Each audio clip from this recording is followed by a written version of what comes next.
அதிகாரம் 31. பெலிஸ்தர் இஸ்ரவேலரோட யுத்தம் பண்ணினார்கள்.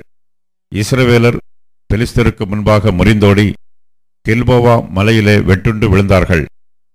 பெலிஸ்தர் சவுலையும் அவன் குமாரரையும் நெருங்கித் தொடர்ந்து சவுலின் குமாரராகிய யோனத்தானையும் அபினதாபையும் மல்கிசூகாவையும் வெட்டி போட்டார்கள். சவுலுக்கு விரோதமாய் யுத்தம் பலத்தது.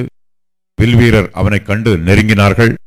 அப்பொழுது சவுல் வில் வீரரால் மிகவும் காயப்பட்டு தன் ஆயுததாரியை நோக்கி, அந்த விருத்த சேதனம் இல்லாதவர்கள் வந்து என்னை குத்தி போட்டு என்னை அவமானப்படுத்தாதபடிக்கு நீ உன் பட்டயத்தை உருவி என்னை குத்தி போடு என்றான். அவனுடைய ஆயுததாரி மிகவும் பயப்பட்டதினால் அப்படி செய்ய மாட்டேன் என்றான். அப்பொழுது சவுல் பட்டயத்தை நட்டு அதன் மேல் விழுந்தான். சவுல் செத்துப்போனதை அவன் ஆயுததாரி கண்டபோது அவனும் தன் பட்டயத்தின் மேல் விழுந்து அவனோட கூட செத்துப்போனான். அப்படியே அன்றைய தினம் சவுலும் அவன் 3 குமாரரும் அவன் ஆயுததாரியும் அவனுடைய எல்லா மனுஷரும் ஒருமிக்க செத்துப்போனார்கள்.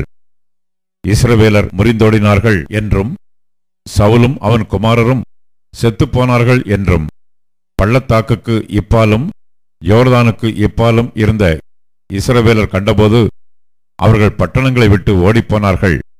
அப்பொழுது பெலிஸ்தர் வந்து அவைகளிலே குடியிருந்தார்கள்.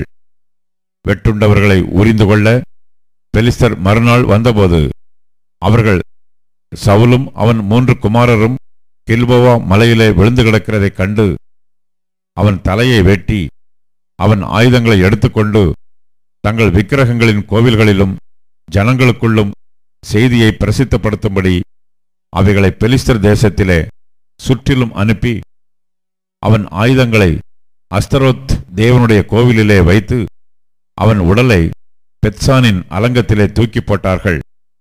பெலிஸ்தர் சவுலுக்கு செய்ததை கீலேயாத் தேசத்து யாபேஸ் பட்டணத்தார் கேட்டபோது அவர்களிலே பலசாலிகள் எல்லாரும் எழுந்து இரா முழுவதும் நடந்து போய் பெத்சானின் அலங்கத்தில் இருந்த சவுலின் உடலையும் அவன் குமாரனின் உடல்களையும் எடுத்து யாபேசுக்கு கொண்டு வந்து அவைகளை அங்கே தகனம் பண்ணி அவர்களுடைய எலும்புகளை எடுத்து யாபேசில் இருக்கிற தோப்பிலே அடக்கம் பண்ணி 7 நாள் உபவாசம் பண்ணினார்கள்.